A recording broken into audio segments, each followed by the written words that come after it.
Ako po si Daddy Ken. At ako naman po si Hibasamin. At ito ang Small Talk. Paano kung halimbawa, paano yung halimbawa yung bata, wala siyang baon na pagkain, wala rin baon na pera. Anong opinion mo doon sa ganung bagay? Dapat ba silang papasukin pa rin sa school o dapat pahintuin na sila? Papapasukin pa rin pero bibigyan ko siya ng baon. Kung sakaling classmate mo yun, Opo. paano kung hindi mo siya classmate tapos nakita mo lang during recess wala siyang pagkain? Pwede din naman bigyan ko. Pero unti. Para kahit pa paano nakakain pa rin siya.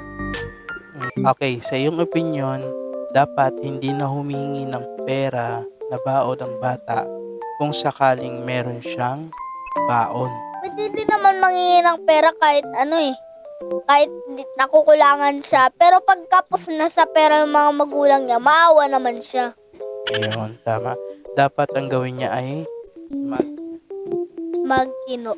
magtino. Bakit di ba mag-aral na lang ng mabuti? Okay. At kung sakali man na may, halimbawa, ikaw katulad mo, meron ka namang ma-share, dapat nag-share tayo sa mga walang baon. Okay, sa Tsaka mga sa mga kapwa. kapwa. Sa mga kapwa-tao. Okay. Tsaka kapwa-classmate.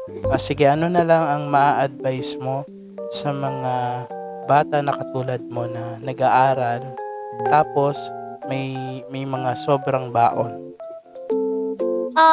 I-share nyo na lang yung mga sobrang baon nyo pag sobrang nabusog na kayo. Pwede nyo namang i-share. Pero pag nagalit kayo, di maawa naman kayo sa mga walang baon dyan.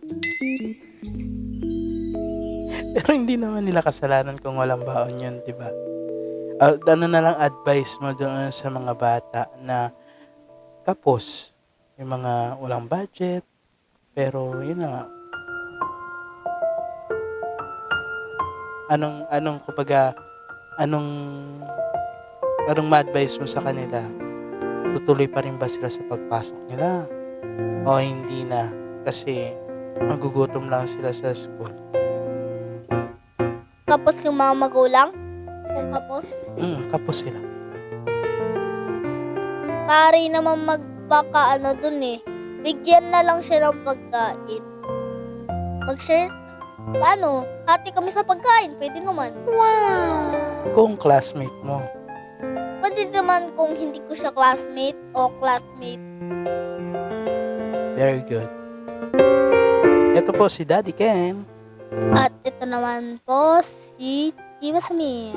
At ito ang Small Talk.